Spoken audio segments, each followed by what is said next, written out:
Okay, this is a review of the i68. It's an iPhone ripoff and comes in a nice box here. Here's the phone itself.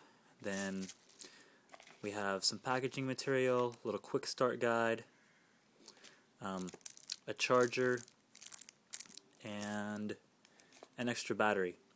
Now you're definitely going to need to use this extra battery because the battery that comes with this only lasts for a few hours, which is really disappointing. But it's a nice iPhone ripoff.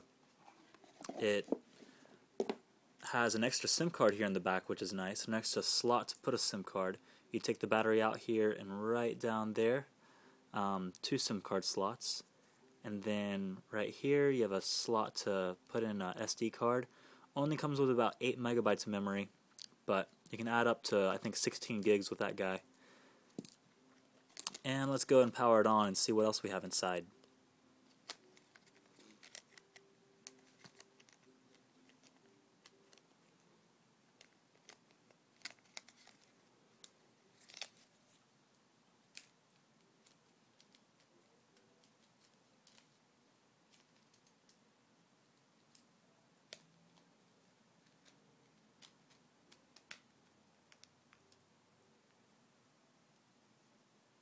Okay, hit the power on button.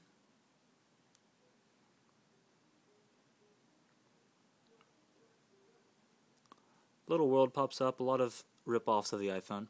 Every time you hit this button here, it takes you back to the main screen, and it has a nice touchscreen, not nearly as nice as the iPhone, not at all. But you know, you can still scroll over, you can see the different programs in there as I scroll. Comes with all of this stuff that it comes with. I didn't download anything extra with it. So it has a recorder, just like the video recorder that you see here. And when you hit that bottom button, just like the iPhone, it takes you back to the main screen. On the side, we have our volume up, volume down. Forget what that button does. We'll click it and see. Who knows? Nothing happening there. You have your connector down here, your speaker down there. Even though it looks like the typical iPhone connector, on the bottom it's not. You have your power button here, a nice headphone jack there, and these LEDs on the back light up the Apple screen. It actually just makes it look generic in my opinion. Which it is generic though. About $60 will get you one of these on eBay, and you go down here to the text messages and you can see the text message screen. And this is where it really fails. If it had a better text message interface, I'd like this keyboard to either take up the whole screen, be able to turn it sideways. There's no indication that you're turned sideways. It doesn't know that like the iPhone does. And the keys are just really small and really hard to touch. And it also keeps them all capital no matter what you hit, and hit spacebar. Has no dictionary in it that helps you spell. And then once you actually are finished with your message, you have to go to options, and then to send, find your person, hit OK. It's just a really bad interface for texting. The recorder's good.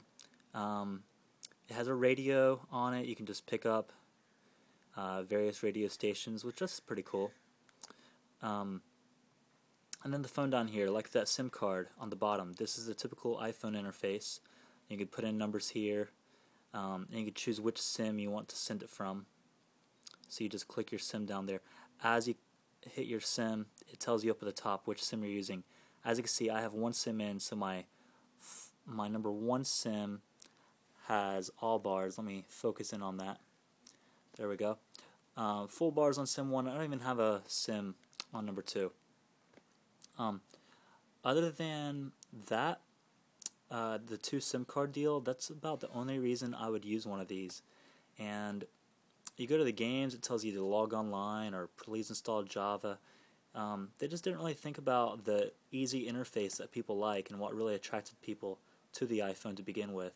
It is very hacker friendly. You can do a lot with it. There isn't a big community online that gives stuff away, but the interface is very hacker friendly.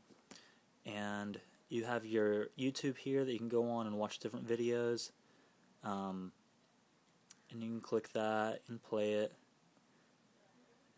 And that's a pretty good interface for this. You have a compass, and it actually works. So since the compass works, I'm really confused as why the texting doesn't just change on the screen. Whenever I turn sideways, why that doesn't work. You can pick up Wi-Fi signals, and this is really confusing. See all those options that you have, and when you first get the phone, MMS doesn't work. It's really hard to get your internet to work if you do have that on your SIM card. The calendar isn't the best function. Here it is.